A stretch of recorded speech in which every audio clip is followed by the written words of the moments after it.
बसंत पंचमी के पावन पर्व पर शुक्रवार को धार की भोजशाला परिसर में तड़के से ही बड़ी संख्या में श्रद्धालु मां वाग देवी के दर्शन करने पहुंच चुके थे।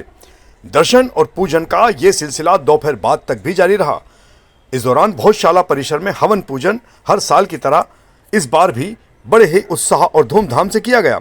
जिला प्रशासन के द्वारा भोजशाला परिसर में शांति व्यवस्था बनाए रखने के लिए सभी आवश्यक इंतजाम किए गए थे। भोजशाला परिसर के पास ही पुलिस कंट्रोल रूम, अस्थायी चिकित्सालय और मीडिया सेंटर जैसी सभी व्यवस्थाएं की गई थी। धार कलेक्टर प्रियंक मिश्रा और पुलिस अधीक्षक मयंक अवस्थी ने इस दौरान अन्य सभी वरिष्ठ अधिकारियों के साथ भोजशाला परिसर पर व्यवस्था संभाल रखी थी। हवन पूजन के अलावा यहां पर शांतिपूर्ण तरीके से नमाज भी संपन्न हुई। डॉक्टर अंबेडकर नगर महू में दूषित पेयजल से पीलिया जैसी घातक बीमारी फैलने का मामला सामने आया है। बीते 10 दिनों में 25 से अधिक लोग संक्रमित हुए हैं, जिनमें सबसे ज्यादा बच्चे शामिल हैं। बत्ती बाजार, मोती महल और चंद्रमार्ग क्षेत्र के रहवासी बीमारी की चपेट में कुछ ज्यादा ही आए हैं। स्थानीय लोगों का कहना है कि वे लंबे समय से गंदे पानी की शिकायत कर रहे थे, लेकिन कोई ठोस कार्रवाई नहीं हुई। बताया जा रहा है कि पीने के पानी की लाइन नालों से होकर गुजर रही है, जिससे पानी दूषित हो रहा है।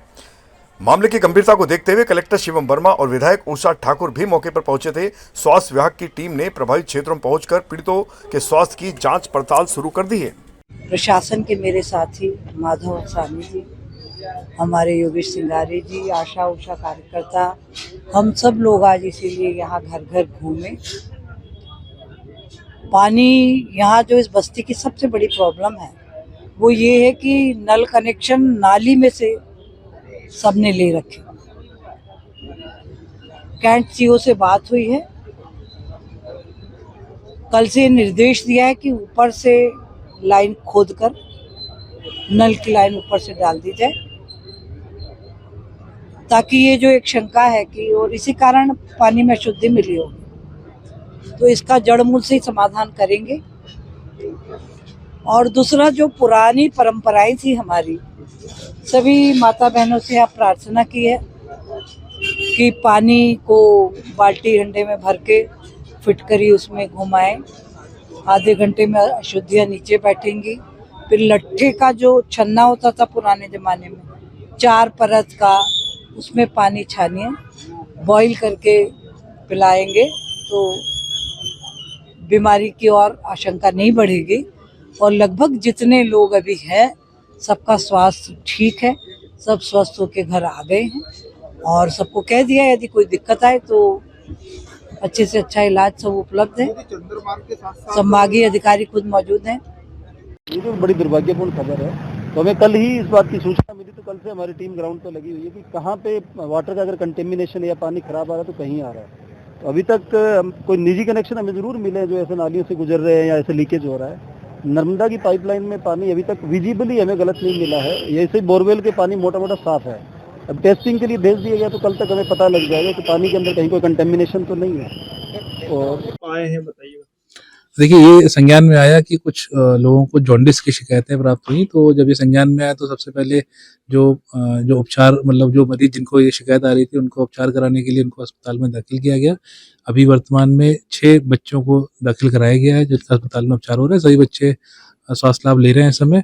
और जो इस क्षेत्र में ये दिक्कतें आ रही थी वहाँ भी भ्रमण अभी किया रात में। और प्रारंभिक रूप से कल से हम लोग का सर्वे शुरू होगा। यहाँ पे स्वास्थ्य की टीम जाके सभी घर घर जाके डोर टू डोर जांच करेंगी।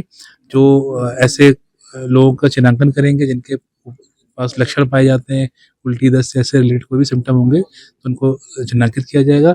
आवश्यकता पड़ने पर उनका उपचार किया जाएगा और बाकी सभी लोग को स्वास्थ्य की किट दी जाएगी। बाकी जो कलेक्टर साहब के निर्देश अनुसार आज सभी टीम हमारी पहुंची हुई है। जिले के सारे विभाग जिसमें कि हेल्थ का डिपार्टमेंट भी शामिल है, हेल्थ है, पीएचई है, आंगनबाड़ी को स्विच किया गया है, रेवेन्यू की विभाग की टीम भी है, कंटोनमेंट भी काम कर रहा है। कलेक्टर साहब का दौरा कल रात में भी रहा था और आज सुबह भी टीम को लगा दिया गया है। जैसे आप देख पा रहे हो सफाई भी यहाँ पे की जा रही है। स्वास्थ्य सुरक्षा की दृष्टि से इंदौर में जिला प्रशासन और स्वास्थ्य विभाग के द्वारा शुक्रवार को एक बड़ी कार्रवाई की गई। कार्रवाई के तहत CHL चिकित्सालय में अपंजीकृत चिकित्सकों के द्वारा संचालित किए जाने पर अस्पताल की सोनोग्राफी मशीनें सील की गई। उक्त कार्रवाई कलेक्टर शिवम वर्मा के निर्देश में की गई है। मुख्य चिकित्सा एवं स्वास्थ्य अधिकारी डॉक्टर माधव प्रसाद हसानी ने बताया कि CHL charitable trust scheme number 114 Niranjanpur चौराहा विजयनगर में संचालित है।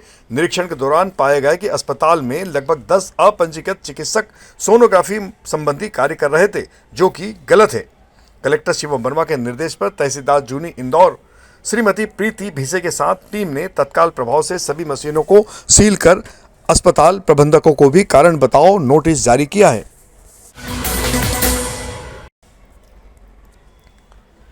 और इधर एसआईआर प्रक्रिया का उद्देश्य शहर में संपत्ति और रिकॉर्ड को पारदर्शी और सुरक्षित बनाना बताया जा रहा है, लेकिन अब इस प्रक्रिया की मंशा और क्रियान्वयन पर सवाल उठने लगे हैं। शहर कांग्रेस अध्यक्ष चिंटू चौकसे ने एक बार फिर दावा किया है कि जिन वार्डों में गरीब, श्रमिक और विशेष वर्ग की आबादी अधिक है, वहां संगठित तरीके से आपत्तियां दर्ज कराई गई। चौकसे के अनुसार इन आपत्तियों की संख्या काफी अधिक है, जो स्वाभाविक नहीं बल्कि प्रायोजित प्रतीत होती है। उनका आरोप है कि भाजपा कार्यकर्ताओं ने घर घर जाकर लोगों को यह कहकर डराया कि यदि आपत्ति दर्ज नहीं की गई तो संपत्ति पर संकट आ सकता है। इससे कई इलाकों में भय और असमंजस का माहौल बन गया। विपक्ष का कहना है कि निगम प्रशासन को इस पूरे मामले की निष्पक्ष जांच करानी चाहिए। एक से मुझे लगता है कि लगभग 1.5 महीने के लगभग एसआईआर की पूरी प्रक्रिया चली, जिसमें बड़े सूक्ष्म लेवल पर काम करते हुए कौन है नहीं है पूरी मैपिंग हुई, कौन कहाँ रहता है, कितने परिवार में कितने लोग हैं। उसके बाद में मतदाता सूची का प्रकाशन हुआ और मतदाता सूची के प्रकाशन के बाद में लगभग मुझे लगता है कि आज 1 महीना के लगभग हो गया कि दावे आपत्तियों को लेकर एसआईआर की प्रक्रिया में मैपिंग जब हुई तो एक आदमी का एक ही जगह नाम हो ऐसा सुनिश्चित किया गया। लेकिन जब अब हम पिछले 2-3 दिनों से देख रहे हैं कि भारतीय जनता पार्टी का नफरती चेहरा, मेरा शब्द थोड़ा सा आप लिखिएगा, नफरती चेहरा, तब भारतीय जनता पार्टी के लोगों ने फर्जी तरीके से जो वर्ग विशेष के वार्ड है। इंदौर के पंचकुला क्षेत्र में मंदिरों की प्रतिमाओं के काले पड़ने से फैली दहशत के बीच अब नगर निगम का आधिकारिक पक्ष सामने आया है। महापौर पुष्यमित भार्गव का कहना है कि इलाके के नाले में लोगों के द्वारा लगातार कचरा फेंका जा रहा है। इससे नालों का प्राकृतिक प्रभाव बाधित हुआ है और पानी जमा रहने लगा है। निगम के अनुसार नालों में लंबे समय तक गंदा पानी ठहरता है तो इससे गैसें और दुर्गंध फैलती है। संभावना है कि यही गैसें हवा में घुलकर आसपास के माहौल को भी प्रभावित कर रही है। हालांकि उन्होंने यह भी स्वीकार किया है कि स्थिति सामान्य नहीं है और इसे गंभीरता से लिया जा रहा है।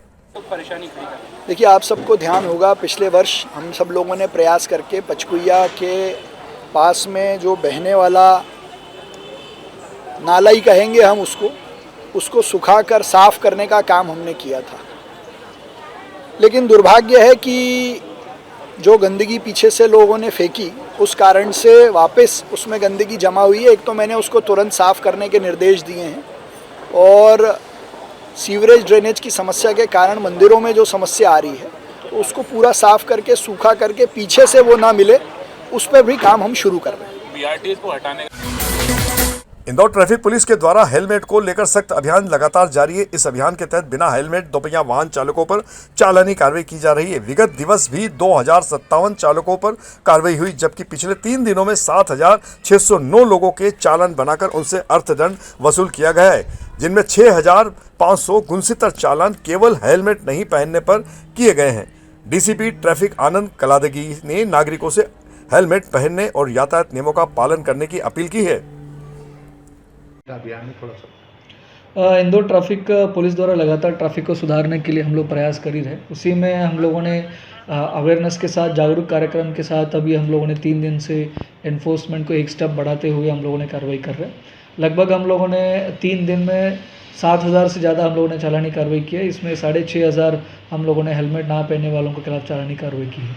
हम लोगों ने टोटल 4 पॉइंटों को, इंपॉर्टेंट पॉइंटों को हम लोगों ने चिन्हित किया है। एक पलाशिया स्क्वायर है, महुना का स्क्वायर है, चाणक्यपुरी है और विजयनगर स्क्वायर है। ऐसे हम लोगों ने 4 अलग अलग एरियाज़ में 4 पॉइंटों को हम लोगों ने चिन्हित किया। वहाँ पे लगातार पीएस सिस्टम के द्वारा पब्लिक को अवेयर भी कर रहे हैं। इसके साथ ही साथ वायलेशन कौन कौन कर रहे हैं बिना हेलमेट, बिना लाइसेंस, उनके खिलाफ हम लोगों ने चालानी कार्रवाई भी कर रहे हैं। आज भी लगभग अभी 2 घंटे में 500 से ज़्यादा चालानी कार्रवाई हम लोगों ने कर चुके हैं। इंदौर के देपालपुर जनपद पंचायत द्वारा शुक्रवार को 24 अवतार मंदिर परिसर में मुख्यमंत्री कन्यादान योजना के तहत भव्य सामूहिक विवाह समारोह का आयोजन किया गया, जिसमें 83 नवयुगल जोड़ों का वैवाहिक वैदिक रीति रिवाजों से संपन्न हुआ। मुख्य अतिथि विधायक मनोज पटेल रहे। कार्यक्रम में जिला पंचायत प्रतिनिधि, प्रशासनिक अधिकारी एवं जनप्रतिनिधि उपस्थित थे। शासन की योजना के तहत प्रत्येक नव दंपत्ति को 49,000 रुपए का सांकेतिक बैंक चेक भी प्रदान किया गया है। तो यह थी हमारी आज की प्रमुख खबरें। खबरों का सिलसिला आगे भी जारी रहेगा। इंदौर से जुड़ी ताजा और महत्वपूर्ण जानकारियों के लिए आप हमारे दोपहर न्यूज चैनल से लगातार जुड़े रहने के लिए सबसे पहले इसे सब्सक्राइब करें। यदि आपके पास भी कोई महत्वपूर्ण खबर या जानकारी हो तो आप दोपहर न्यूज के नंबर 9827329911 पर दोपहर न्यूज चैनल से संपर्क कर सकते हैं। धन्यवाद।